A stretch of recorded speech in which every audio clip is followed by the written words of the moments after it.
What's up, guys? It's Congressman Dave Mann, and I'm here in Washington, D.C. outside my office. We are now over a month into the shutdown. We in the House of Representatives have been out of session for going on 6+ weeks at this point. This is outrageous.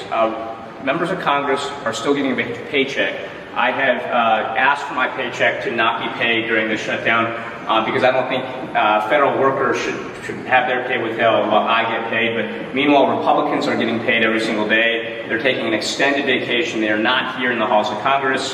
42 million Americans are about to lose their food benefits when SNAP ends. Republicans are insisting that they cannot use $5 billion in contingency funding designed exactly for this purpose. Meanwhile, Donald Trump is giving $20 billion to Argentina. Kristi Noem is spending hundreds of millions of dollars on private jets for herself. This is outrageous. Mike Johnson, get the back to work. Come back to Washington. Reopen the House. Let's get back to work and reopen the government. We're back now with more of our breaking news out of Washington. Speaker Emerita Nancy Pelosi announcing just this morning that she will not seek re-election next year, ending a nearly 40-year career in Washington. And joining us now, Chair of the House Democratic Caucus, Congressman Pete Aguilar, who's also a fellow Californian alongside Nancy Pelosi. Congressman, you have served with Speaker Emerita Pelosi now for roughly 10 years. What's your reaction to today's announcement? Reaction is that this is a sad day, but also joyous for Speaker Pelosi, that she is, turning the page, and that we can celebrate appropriately her career in Congress. She's not going anywhere. We've got a year to continue to learn and work with her, but really just the greatest of all time. I mean, that's really all we can say is she's on the Mount Rushmore of Democratic politicians and legislators who can get something done, who can lead and move an agenda.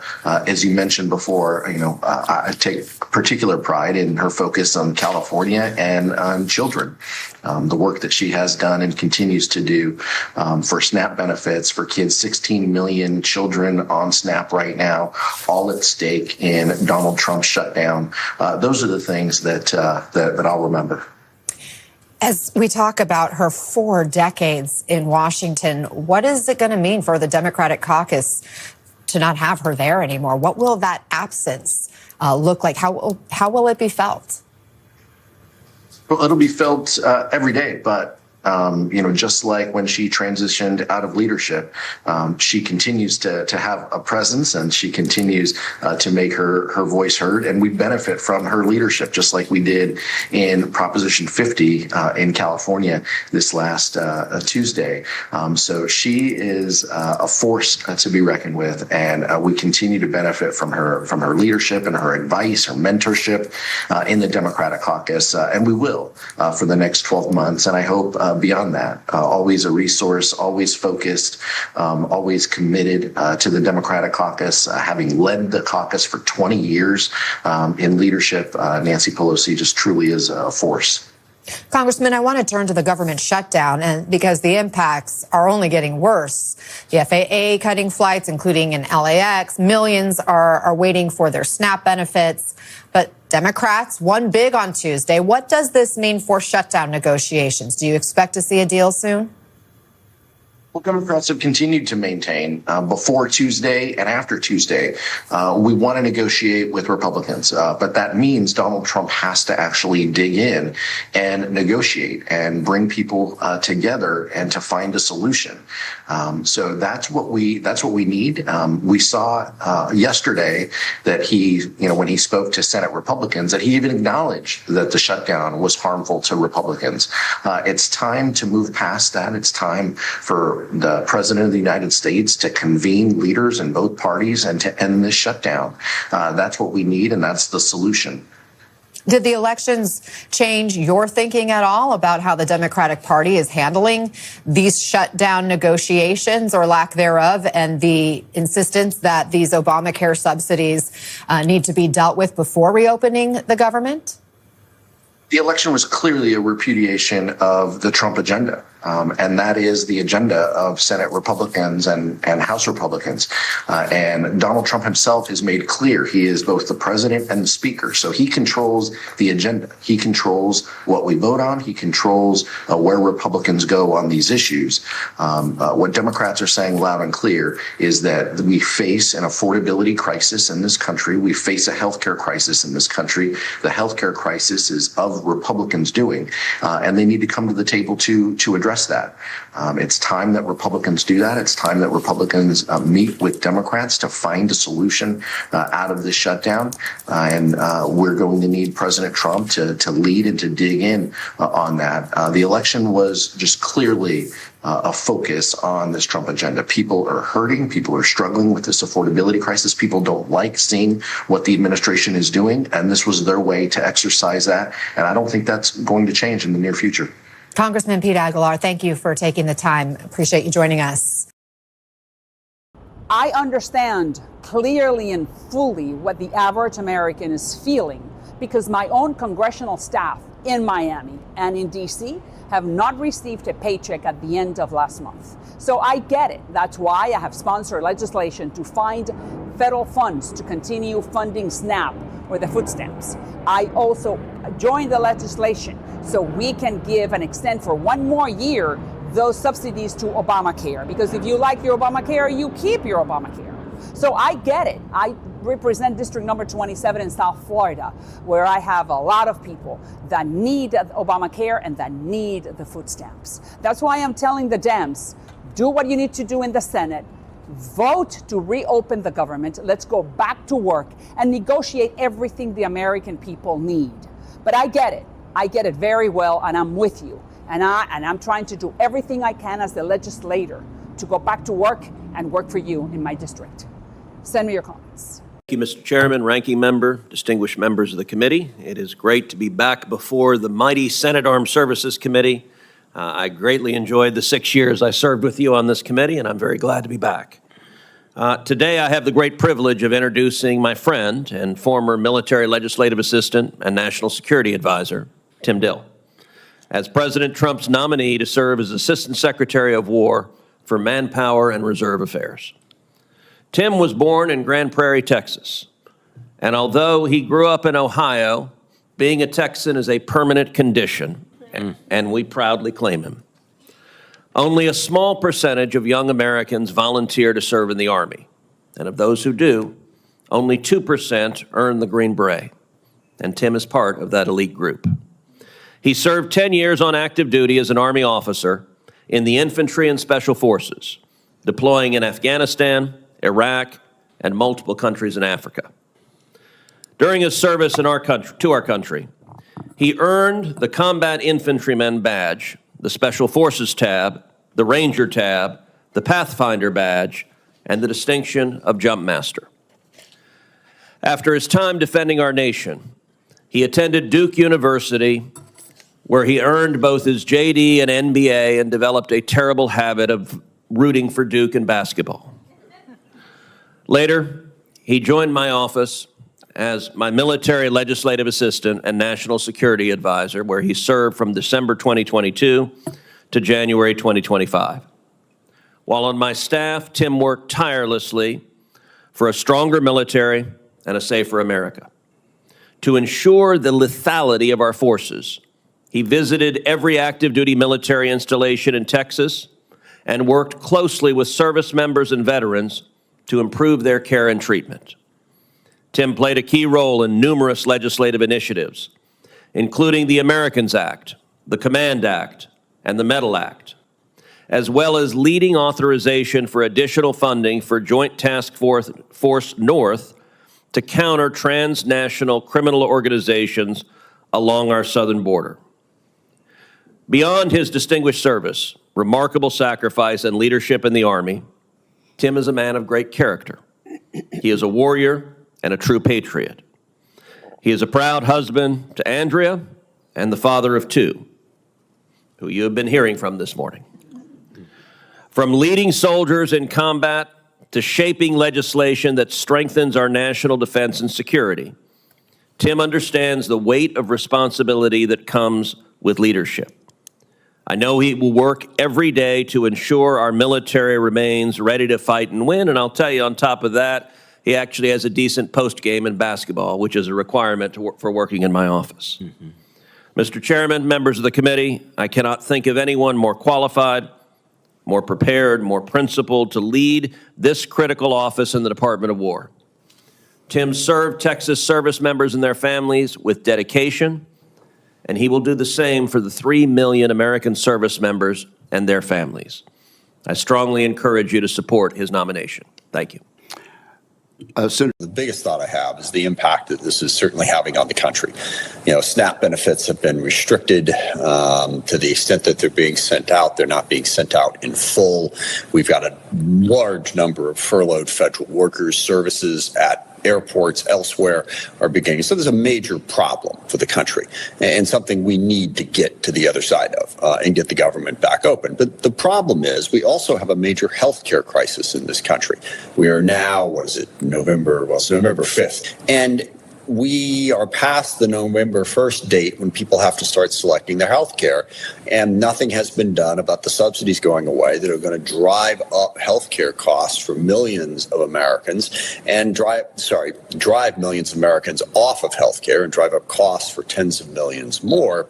And then the other problem I want people to understand is the Republicans, and I've never seen this before in a shutdown, they are refusing to even talk to Democrats.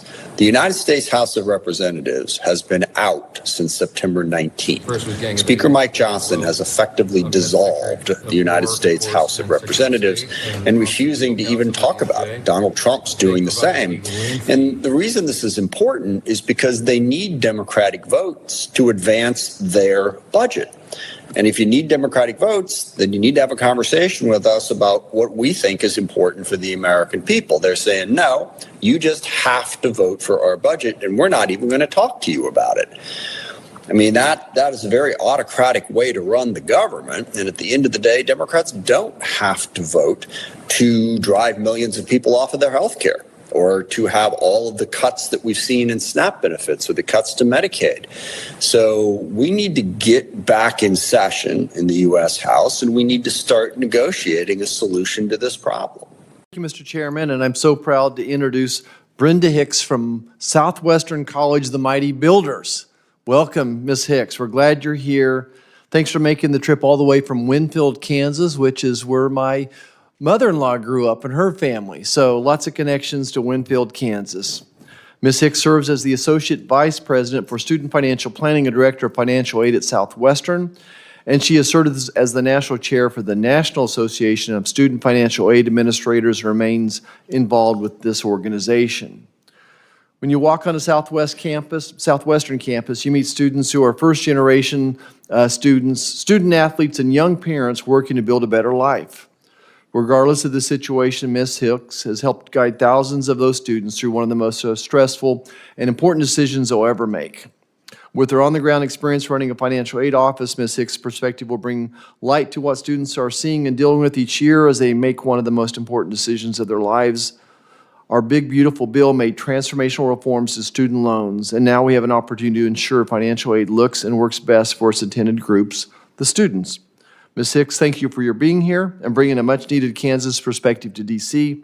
We look forward to discussing this important issue more with you. 42 million Americans rely on SNAP to have enough food to eat. These are kids, seniors, veterans, and working families who are doing everything they can and still come up short at the end of the month.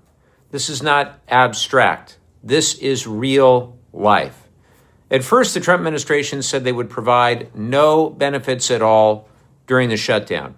Not a delay, not a reduction, zero, even though there are billions sitting in an emergency fund for exactly this reason.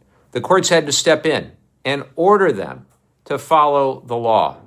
Then, instead of fully funding benefits for November, the administration said they would only provide half, like as if half was good enough, as if children are only half hungry, as if a senior can only pay half of the cost of groceries, and somehow that works out.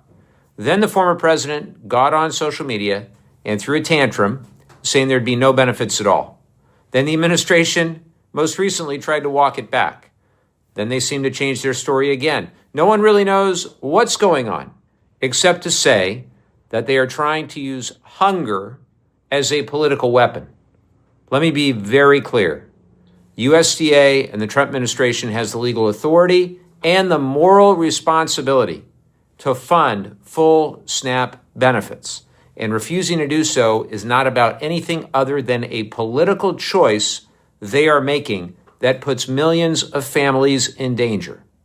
Mike Johnson, who has been out to lunch for weeks, needs to call us back into session. We've got to reopen the government. We've got to stop this cruelty.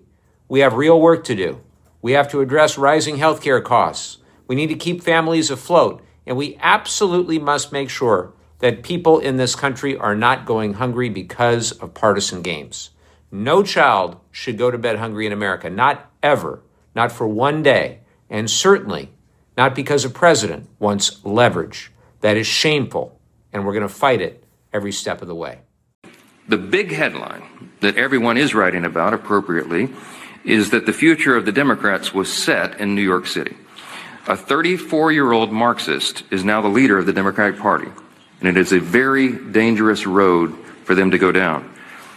I want to say this because a lot's been said about the Mamdani campaign. It is very easy to run and win as a socialist, right? All you do is promise everything to everyone for free. What a great message that is. Boy, that really resonates for people who don't study history. And while you're making all those promises, you hope that they never realize the trap that you're actually setting, the impossibility of fulfilling your fantastical claims and dreams, and the extreme danger and chaos that would result if you ever could. When you run as a socialist, you have to hope that they never understand that this will lead to the inevitable loss of their freedom, their opportunity, and their security, the loss of meritocracy and fairness in society, the loss of colorblindness, and the loss of emphasis on character, and the morality and the personal incentive and the common sense that we rely upon to keep a republic in operation. If you run as a socialist, you run on a big list of false claims, and you promise everything to everyone and you can't deliver, and if you were ever able to deliver, it will be to the great detriment of the very people that you lured in to vote for you. Let's turn now to the government shutdown, officially now the longest in history. Even the president admitted that it was a big factor in last night's results. Will this push Republicans and Democrats to at least negotiate and reopen the government? So I've been going back to Washington, D.C.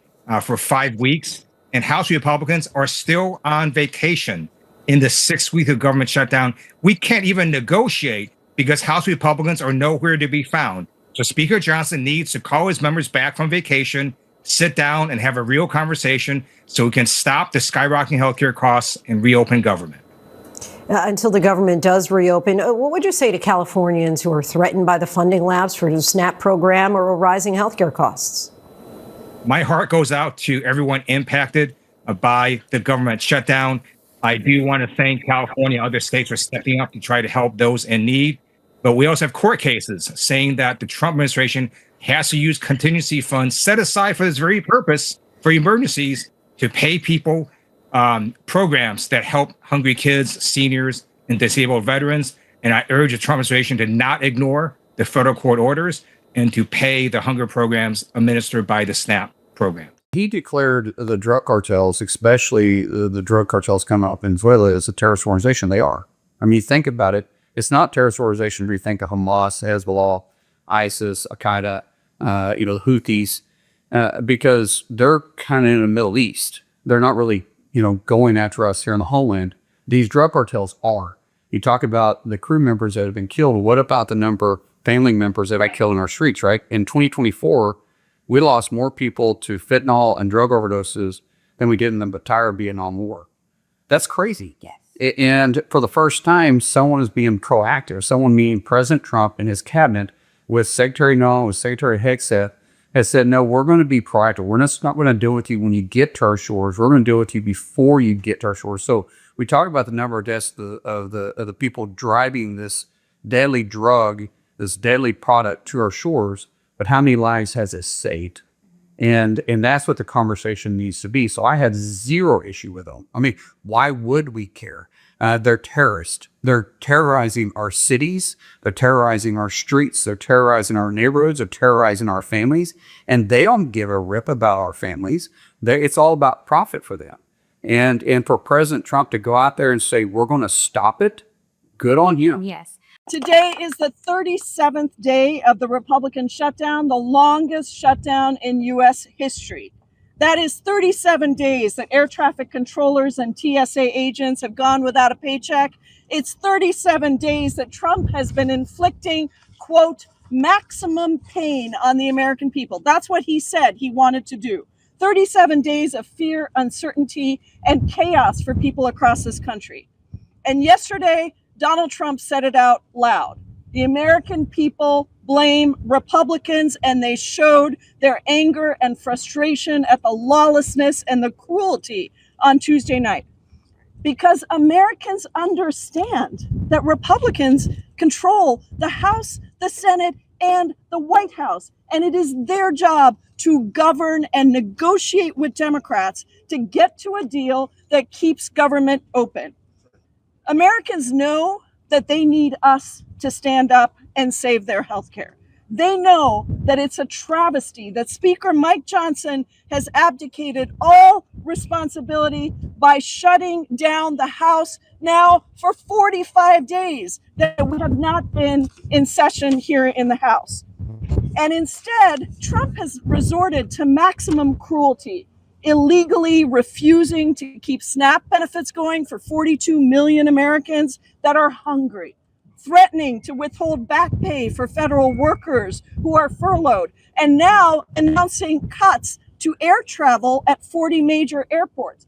Instead of negotiating, he's trying to bully us. And we are not going to stand for it. In total, 92 Republican targets, including Republican groups and Republican-linked individuals, were placed under investigative scope of Arctic frost. On that political list, the Republican National Committee, Republican Attorney Generals Association, Charlie Kirk's Turning Point USA. Their goal was to destroy the Republican Party. So a business person could be targeted, a senator can be targeted. Who cannot be targeted? Far more egregious than anything that Watergate ever was. Judge Boasberg, he has taken it on his own to be a hyper-partisan judge going after Republicans, signing off on subpoenas that are unlawful. This is why he needs to be impeached. Democrats need to speak up. Do they want a country where the law is blind, or do they want a country where rogue judges and rogue prosecutors are targeting political rivals? Hi, it's Congresswoman Nicole Malliotakis. Today is day 36 of the Schumer shutdown, which means that this is now the longest government shutdown in the history of the United States of America. I hope Senator Schumer is proud of this achievement, because while they are celebrating, saying that every day that there's a shutdown, it gets better for them, the Democrats, and that they want to continue to inflict pain to leverage their political agenda, we are seeing families throughout our district and country suffering. We have government employees who are not being paid. We have SNAP recipients who are not receiving their benefits. We have women and children and families who are going hungry. We have people who are trying to travel who can't get to their destination, or it's being delayed due to air traffic issues and delays.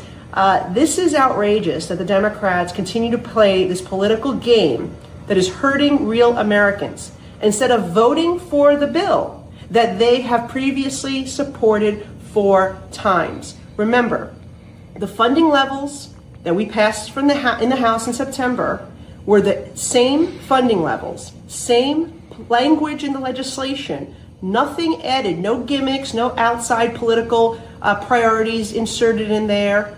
It was literally the bill that was negotiated between Chuck Schumer, Joe Biden, and House Republican leadership last year. They negotiated it, and then they voted for it 4 times.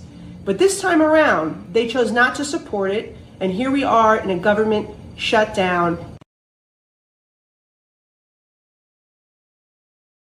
Why are you here? Why attend this hearing? Just to sit here for 10 hours and say nothing? This is what your constituents pay you for? I mean, why not defend your values? Defend the provisions in this reconciliation bill. Clearly, you feel passionate. And by the way, I'm not impugning your motives. I recognize Mr. Gosar and I have very different worldviews about energy policy in the United States. I'm just simply saying, take the opportunity. Let's debate it. Let's debate why on the merits you believe this is the right approach. And I'll offer in good faith my rebuttal to that, as we do every day in the the Federal Lands Subcommittee with Mr. Tiffany and in Judiciary with Mr. McClintock. That is what has me and I think many of my colleagues on this side of the aisle particularly outraged at. No one should go without food. It's a basic necessity. Congresswoman Terri Sewell is continuing to visit local food banks to see how they are helping those impacted by the government shutdown. She stopped at the Community Food Bank of Central Alabama, packing some of the thousands of emergency boxes which will be distributed to SNAP recipients. Congresswoman Terri Sewell here in Tuscaloosa on Monday, meeting with folks at the West Alabama Food Bank. The 7th Congressional District that Congresswoman Sewell serves includes 58,000 households that get SNAP benefits, according to Sewell. She says the president and her Republican colleagues are not willing to come to the table and negotiate terms on the shutdown, criticizing the cuts made earlier this year to SNAP and Medicaid. For me, my message is very clear to my Republican colleagues and to President Trump. Let's do our job. Sewell is calling on an end to the shutdown, which has lasted 35 days now, leaving many government workers without pay. People elected us to represent them, and that's not to represent some of them or only the people that voted for us. Americans deserve better, and we should step up to the plate. I was very clear. I didn't think Secretary Hegseth had the capacity and the competence and the compassion to be the Secretary of Defense. Said it clearly, and at the first time, I think, or the second time that a vice president ever had to come in and break a deadlock to confirm a cabinet officer. Briefly, what is the history of having a non-political military in the United States, and why is that important? Well, it's absolutely critical. It's our history, because they can focus on what they consider to be in the best interest of the United States, of protecting it. They also can serve presidents on both sides of the aisle, which is absolutely essential.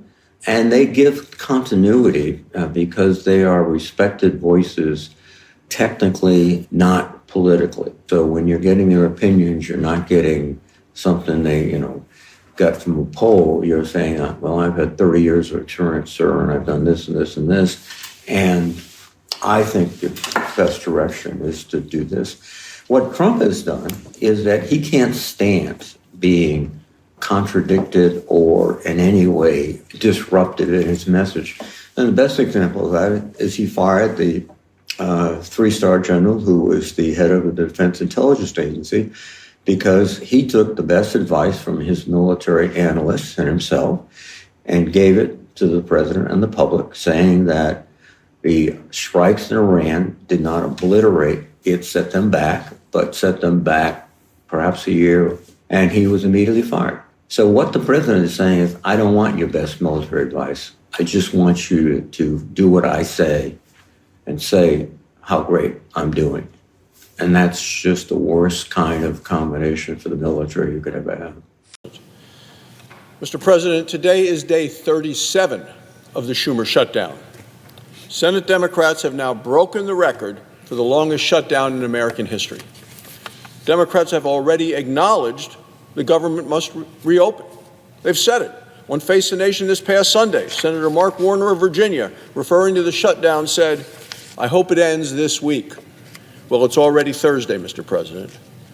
And now there are reports that 10 to 12 Senate Democrats are actually coming forward and saying that they're going to be willing to vote for a clean, bipartisan, continuing resolution, something that's been sitting out there for 37 days.